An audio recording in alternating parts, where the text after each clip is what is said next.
All right. So functional and factory class groups. Did I mention that this was important? This is the big gotcha. I mean, if this is something that we should not have questions about at the end of the week. It's happened to me once, and it was maddening. Maddening in myself because I evidently hadn't done a good enough job explaining it. Because this is essential Magento. This is how overrides happen. Okay? So we're going to start to actually instantiate Magento objects. And we're going to grab different instances from different places. Ooh. All right, so quick reminder, gang of four. I can never remember their names. But yeah. Four programming folk.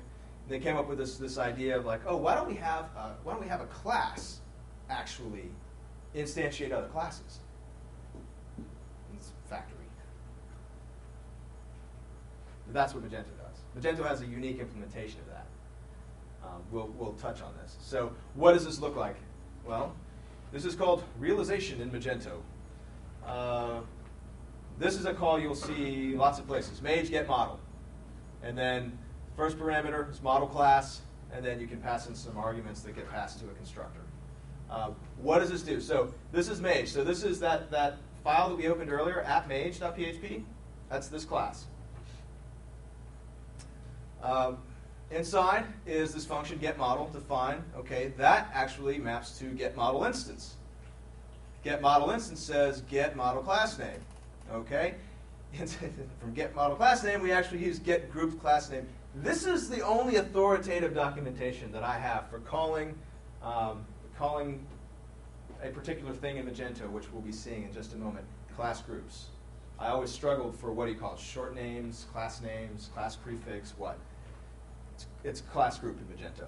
So again, we actually added this line in here, Mage core model config. This is where you can see this happening. So class Mage actually dips down into the configuration model. So this is a perfect example of what I was saying about how Magento interfaces with that configuration. With this class right here, if you ever have any question about structure of nodes, you can find your answer here. It's all right in there, and you'll see the simple XML calls and everything. You can't know this class well enough. You don't have to know this class, but if you're looking for an answer that I haven't given you or you can't find and it involves configuration, it's in here. Okay? So,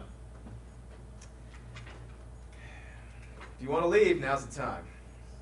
There's no going back from here. Once you go down this road, you're going to start getting really excited. Mage catalog model product. This is what gets it.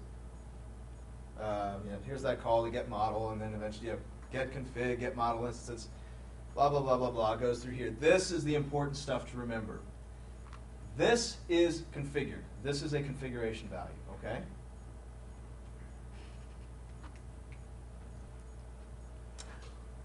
This is it. This is everything. Config global models. There's config global models, config global helpers, and config global blocks. This is why those folders are actually, they're up to you what you want to call them. This right here is the prefix. And because name and position in the file system are one and the same, this always will map to a file system. This always will be a prefix for the class name contained in that file. All right? So, here is everything you need to know about class group definitions in Magento. Config global, and then either models, helpers, blocks. Inside that node, you make a node that is whatever you want it to be.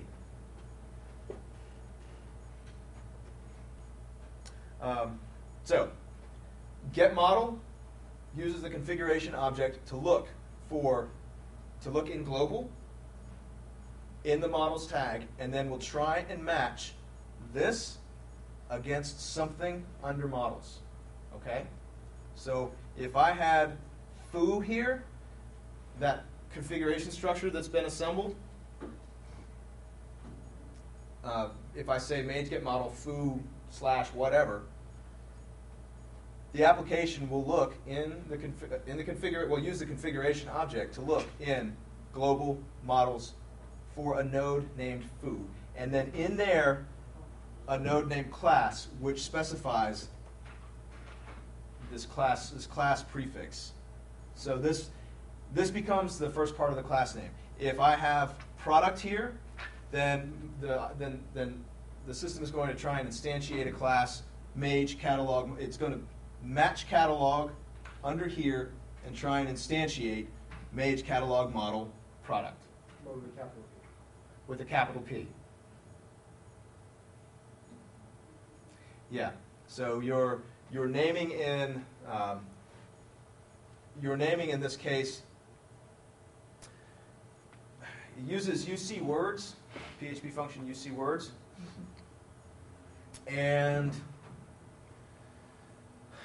I think there's a default delimiter in there, and I think the default delimiter is underscore. So I'm sorry to harp on this, but it's just it's imperative. This here, configuration model is used to try and find config level models. Look for that node here, inside that node, look for a class, and then this is the beginning of the class name. To that, we append, basically this is a capital, or if there's, and there will be an underscore notation here. Similarly, it goes through UC words. And because of our, the conventions that we have operating in our system, well, that would be found at, app code core, Mage, catalog, model, product.php. That should be crystal clear to everyone. If it's not, please let me know right now, and I can explain this even more. Okay? And then down here, of course, we have resource models, because we just want to complicate things. As soon as you learn one thing, we want to show you another. So similarly to get model, there is a get resource model call, and get resource model does the same thing. Actually, the catalog product resource model. So this is how we would actually get the model that knows about storage of products. We would have the same call. It would just be Mage get resource model catalog/product. And similarly, configuration object will be used. We'll find. We'd match catalog, but inside catalog we would look for resource model. And in resource model, we actually define another node under models. So then actually the system will hit this and then go look under models for a node, catalog resource EAV MySQL4, and we'll look for a class node in there. We'll touch on all that soon, but that's just that's the pattern in Magento for blocks and helpers and models. Once again, let us open up Mage CMS index controller, instantiate a product model and resource model, and create a sales helper and a template block instance. Oh, we're going to play with all of the different types here. We're not actually going to deal with that configuration stuff yet, but we're going to look at the factory methods that are involved. So these factory methods, and I haven't shown you all of them here. I'll give you the rundown for each of these. And in different contexts, you'll see different methods or syntaxes for instantiating models using the factory methods. So you'll have this is not a complete list. So you can have Mage get model, okay, and then class group, something. So these are all static method calls, which is why we use the Pamayam Nakuditayam. That's real PHP cocktail party stuff. Yeah, so double colon. In Hebrew, I think. Mage get model, class group. So this is, okay. So that's model. Get resource model, same thing, Mage. Get resource model.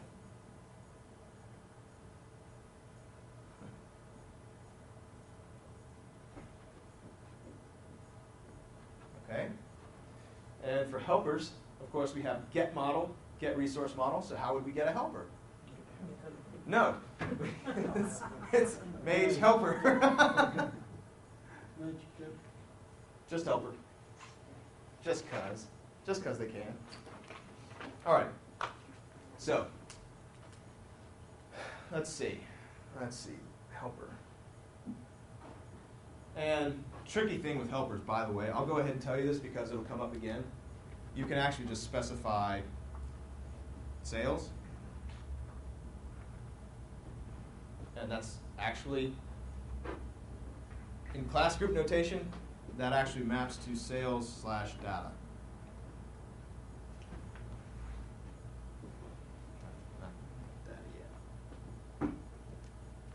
Okay? That's just one of those other things about the system. If you don't specify, if you only specify a class group, the system will actually look for a data helper. This sales here will actually map to a configuration file, or will hopefully, anyway, the config object will look in config global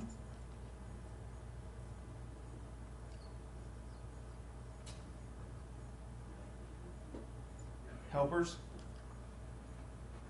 for a node with the value sales. Okay? So hopefully this, in our configuration structure, will have sales, and then inside sales, we look for class. Okay? And then in that class node is where we would specify Mage sales helper. Okay? That's the connection. All right? If I said Mage sales not much of a helper, then it would look in a folder Mage sales not much of a helper data.php. I mean, that's all these strings do. But that maps, that has to map to the file system somewhere, okay? So, and that's what that's what these factory methods do with this class group notation. This is exciting stuff. Okay.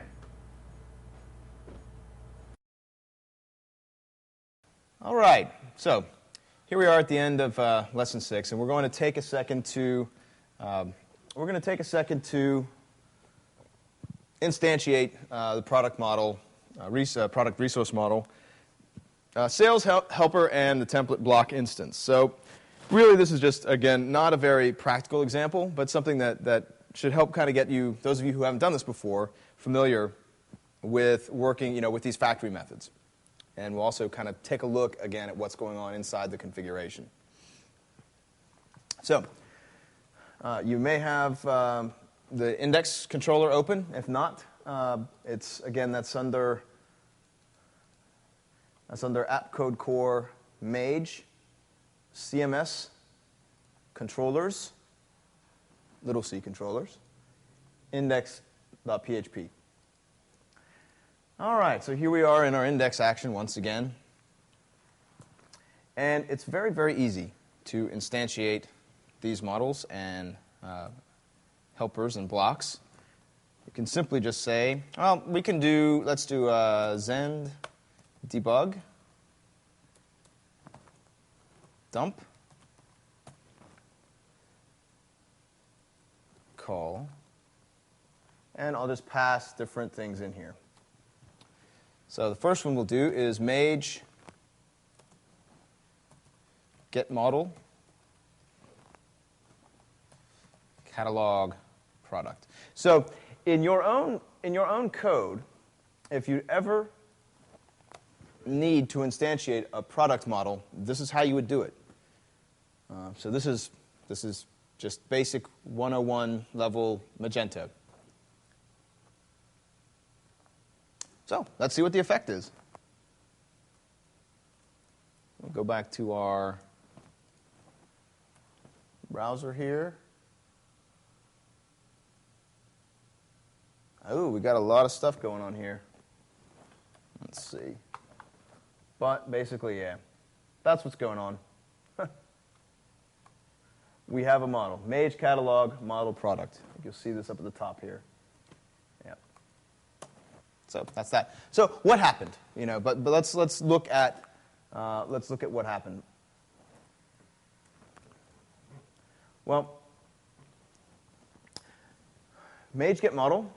So again, this is why I can't recommend enough having a modern professional IDE, where, especially for a system like Magento, where you can jump through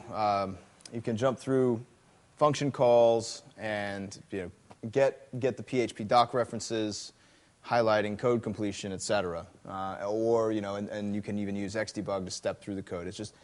It's a really tough system to learn if you don't if you can't navigate your way through these function calls, because they are a bit scattered. So what's happened here, of course, was we jumped from the Mage class. We jumped from our CMS index controller. We're using the Mage class. So here's Mage get model. Now, get model takes this string, right? So right here, model class is equal to catalog / product. And the arguments, in this case, would just be an empty array. Now, so that calls the config object's get model instance. So here we are over in Mage core model config, calling get model instance. So the model class, again, this is the string that's passed in. So this is equal to catalog product. And to determine the class name, we call get model class name. Get model class name takes that thing that was passed in, and it does something interesting. It checks to see if there's a slash, and if there is, if there is a slash, which there will be pretty much all the time, we call get grouped class name. Now, grouped class name, that's the one that handles models, blocks, and helpers, and we'll take an argument here, model. So there are analogous functions all over the place. In this class, you can see helpers are called with get group class name, only they pass in helper. And blocks are called, only they get called with block. That's the difference. So this is the sort of the ultimate function here. So get group class name just takes this slash, explodes it, and checks in the configuration. So we have global models or global helpers, global blocks, and looks for, in here is looking for the group name here. So the group is the very first part of the string before the slash. So in our case, group here is equal to catalog. And then before we start to build out a class name, though, this is where we check for rewrites. And I think we'll be talking about that a little bit later as well. But basically, if we see a rewrite, we'll use the rewritten class name. Else, we'll go through, Magento has some lower level functions. But basically, we go here and we build out our class name based on what's present in that class node under catalog. So in our case, if you look in the configuration under Mage catalog, let's see, etc config models catalog class. This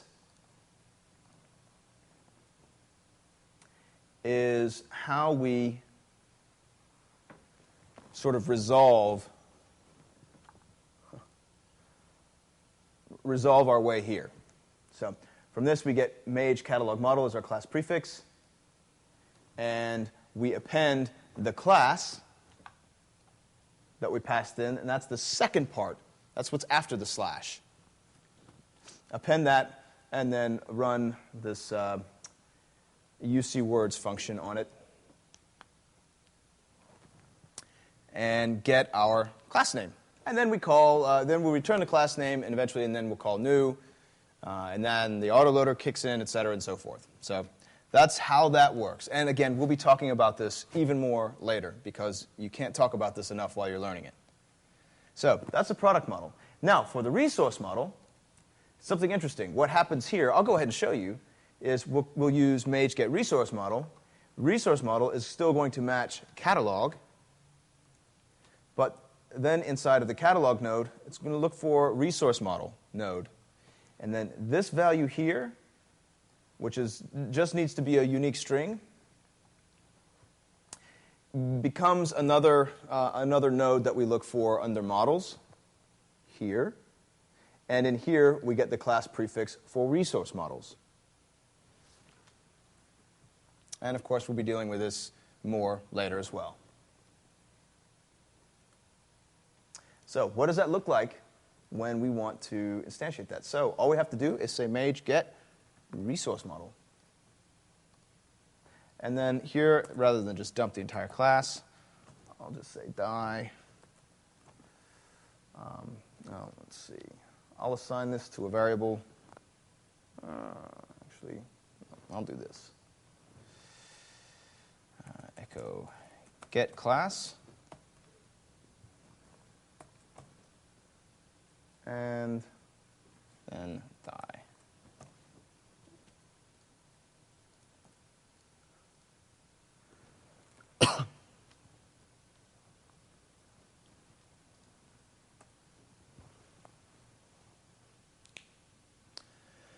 Mage catalog model resource EAV MySQL 4 product. So you see, though, hopefully you notice, we still have product at the end, but we're definitely not dealing with Mage catalog model anymore. But all we're dealing with is exactly what we found in the configuration. Mage catalog model resource EAV MySQL 4 product. See how that works? We just take the prefix that we find. That's basically is found through that first part of the string before the slash, and then we just add the class name to it. And that path, of course, would be Mage catalog model resource EAV MySQL 4 product. It's very easy, but hard to learn. So again, the class name is the location in the file system. Good. And for sales helper and template block instance, it's more of the same.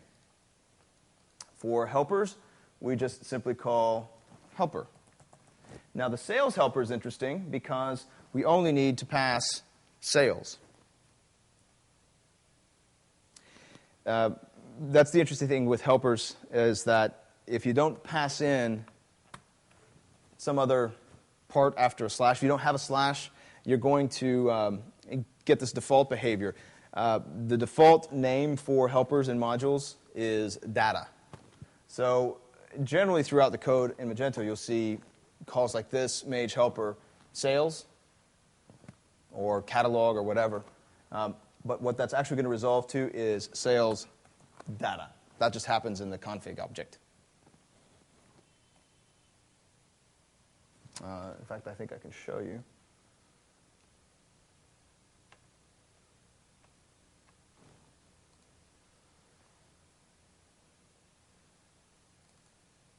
Yeah. So get helper class name. I'm not sure why this was done, but it was done. So that's the one that behaves a little bit differently. But you can see all you do is we're just appending slash data if there's no slash present. So that's all that's happening there. So these two calls here, sales, Mage helper sales or Mage helper sales data, they accomplish the same thing.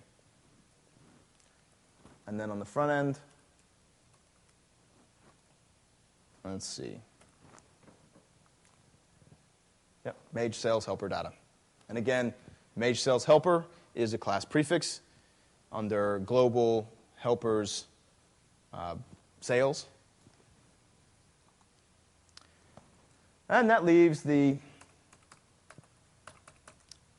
catalog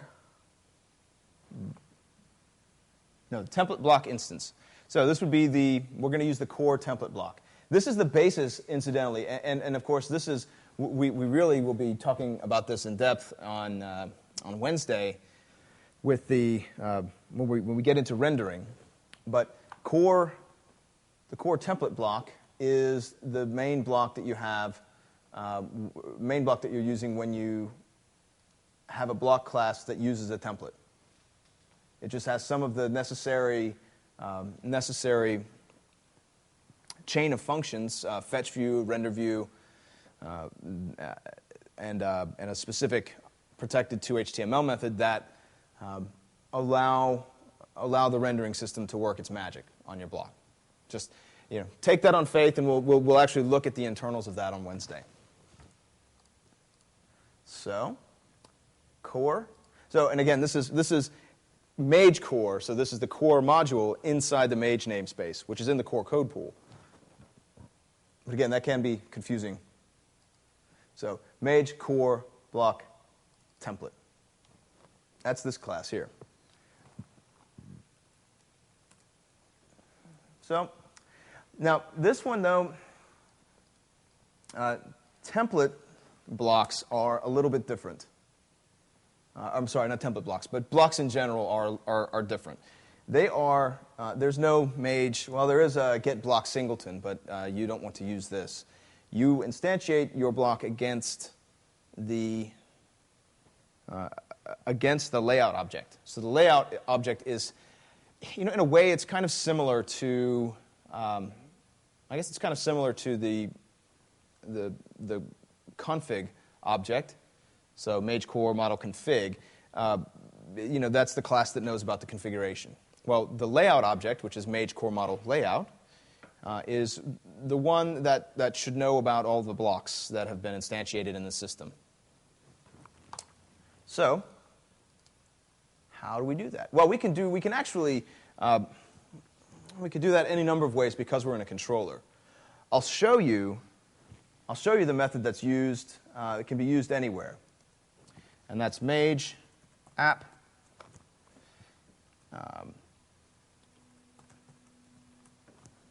get layout, and then from the layout object we call create block. So the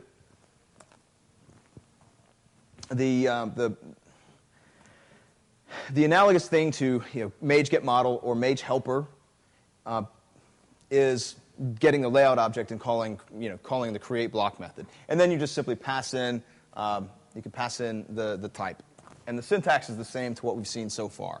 So we'll just pass in core template. Okay. So with Mage app get layout, create block, core template, perfect. Now if I go and I look at and we've got it. Any questions? Yeah, no. Yeah, I'm seeing a lot of heads shaking. That's good. We're not doing anything practical here. We're just giving you guys a chance to get your hands on this. So a couple of things just to remind you about before we close out this lesson, and that's that there are these factory methods that you use. They end up interacting with the configuration, and based on the configuration, you end up with objects. And you have these different ways of getting it. So the create block is the most distinct in that you have to use the layout object. And helpers, the other pitfall. Just remember that a helper the helper factory method with no / in it, it's going to be whatever module / data. Okay. Very good. Okay, go ahead and revert everything in your index controller because we're good Magento developers. And we're done.